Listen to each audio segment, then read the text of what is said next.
Le christianisme décrit-il les traditions africaines? Bienvenue à une question à la fois au nom du Père et du Fils et du Saint-Esprit. Amen. Le christianisme décrit-il les traditions africaines? Eh bien, la réponse est non. Au contraire, l'Évangile permet aux traditions du monde entier, y compris celles de l'Afrique, à s'accomplir vraiment en devenant plus humaines et délivrées de tout ce qui les détourne de la lumière du Dieu créateur. Lorsque l'Évangile rencontre une culture quelle qu'elle soit, africaine, européenne, asiatique, amérindienne, il y a deux choses qui se passent toujours, à savoir la continuité et la rupture. D'abord, la continuité. L'Évangile met en lumière des éléments de valeur de la culture qui étaient déjà présents, comportant des caractéristiques chrétiennes bien avant l'arrivée de l'Évangile. Alors, il y a continuité entre tradition africaine et christianisme.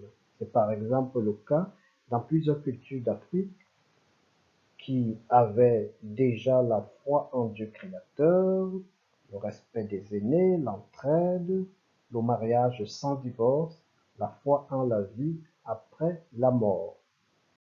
La continuité, ce sont aussi ces innombrables et riches langues africaines par lesquelles le chrétien africain confesse Dieu en Jésus-Christ.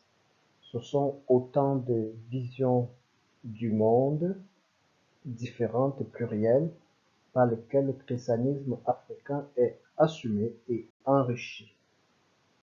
Comment ne pas mentionner ces nombreux instruments de musique propres à l'univers africain par lesquels le chrétien d'Afrique célèbre le Seigneur.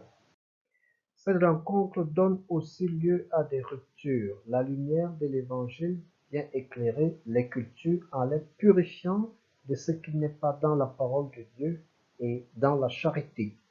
Par exemple, dans plusieurs cultures en Afrique comme ailleurs, il y avait des rites qui prévoyaient de sacrifier des humains, en l'occurrence des enfants. Ceux qui sont devenus chrétiens devaient y renoncer. Être chrétien, c'est choisir le monothéisme plutôt que le polythéisme. Les Européens christianisés ont dû abandonner Zeus, Jupiter, Poséidon, Aphrodite, Vénus, Apollon, etc. Être chrétien, c'est préférer la monogamie à la polygamie.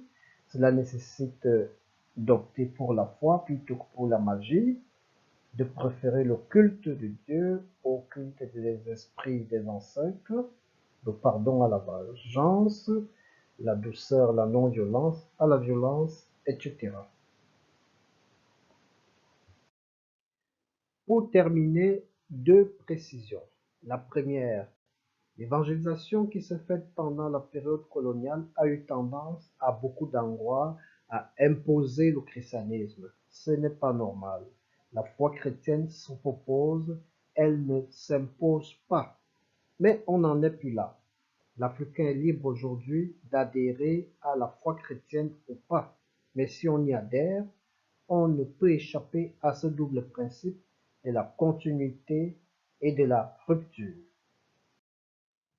Deuxième précision enfin, un régime chrétien, ce n'est pas la culture qui passe avant l'évangile. Le christianisme n'est pas une institution de promotion culturelle africaine ou européenne, mais de promotion de l'évangile.